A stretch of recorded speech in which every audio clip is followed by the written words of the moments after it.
क्या आप और अजीत दादा पवार साहब भी कल डिप्टी सीएम पद की शपथ लेंगे? अरे भैया अभी तो कहा, देवेंद्र जी ने भी कहा, मैं भी कह रहा हूँ रुको थोड़ा, अभी शाम तक रुको, अभी कल शपथ ली है ना, उनका समझ में आएगा। मैं तो लेने वाला हूँ।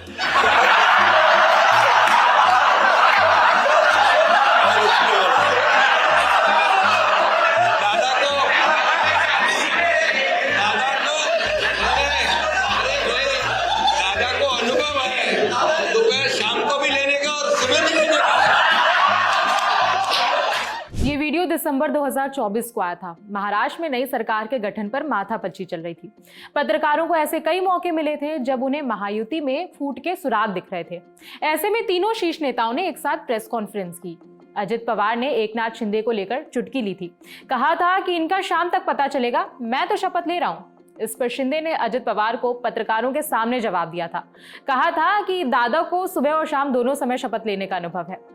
जब ये वीडियो सामने आया तो दो बातें साफ हो चुकी थी।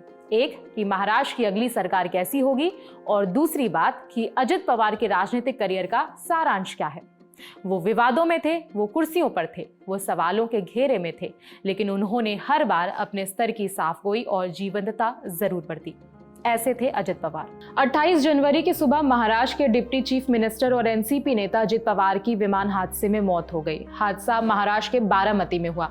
अजित मुंबई से बारामती जा रहे थे। जिस विमान में यह हादसा हुआ वो एक प्राइवेट कंपनी का प्लेन था। जब चार्टर्ड प्लेन बारामती एयरपोर्ट पर लैंड कर रहा था, उसी वक्त यह हादसा हुआ। पुणे में 5 फरवरी को जिला परिषद चुनाव होने वाले हैं। मीडिया रिपोर्ट्स के मुताबिक इसी चुनाव से संबंधित मीटिंग में हिस्सा लेने के लिए अजित निकले थे। जिस बारामती में विमान हादसा हुआ है, अजित पवार उसी बारामती विधानसभा सीट से चुनाव जीतते आए हैं। अजित पवार का जन्म 22 जुलाई 1959 को अहमदनगर जिले के देवलाली प्रवरा में हुआ था। वो शरद पवार के बड़े भाई अनंतराव पवार के बेटे थे। साल 1985 में अजित पवार की सुनेत्रा पवार से शादी हुई थी। दोनों के 2 बेटे हैं, पार्थ पवार और जय पवार।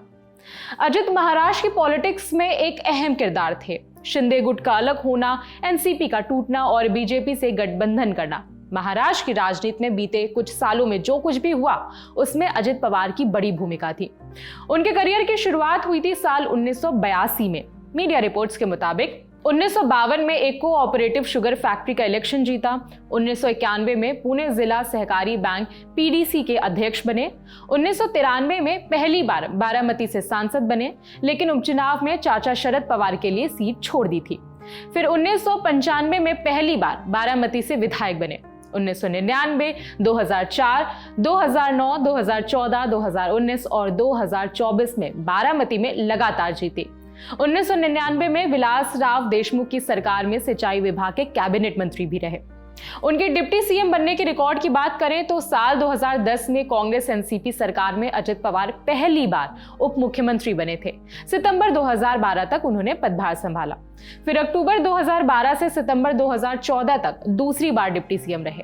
2019 में उन्होंने बीजेपी के साथ उप मुख्यमंत्री पद की शपथ ली। हालांकि ये सरकार 3 दिन में गिर गई थी। फिर दिसंबर 2019 से जून 2022 तक चौथी बार डिप्टी सीएम रहे। फिर 2023 में एनसीपी टूट गई। अजित पवार अपने समर्थक विधायकों के साथ बीजेपी और एकनाथ शिंदे गुट के साथ चले गए और डिप्टी सीएम बने। कुल मिलाकर महाराष्ट्र की राजनीति में अजित पवार का झंडा हमेशा बुलंद रहा। 28 जनवरी की सुबह जब उनकी मौत की खबर सामने आई तो सब स्तब्ध रह गए। प्रधानमंत्री नरेंद्र मोदी ने लिखा कि अजित पवार जननेता थे। उनका जनता से गहरा जुड़ाव और जमीनी हकीकत से अटूट संबंध था। उन्हें प्रशासनिक मामलों का गहन ज्ञान था। गरीबों और वंचितों के सशक्तिकरण के लिए उन्होंने काम किया। उनके परिवार और असंख्य प्रशंसकों के प्रति हमारी संवेदनाएं हैं।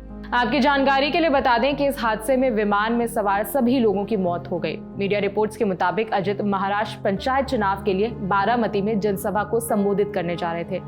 जिस बारामती से अजित ने लगातार जीत हासिल की, उसी जगह उनकी मौत हो गई। इस खबर में इतना ही। जानकारी जुटाने में मदद की है हमारे साथी मानस ने।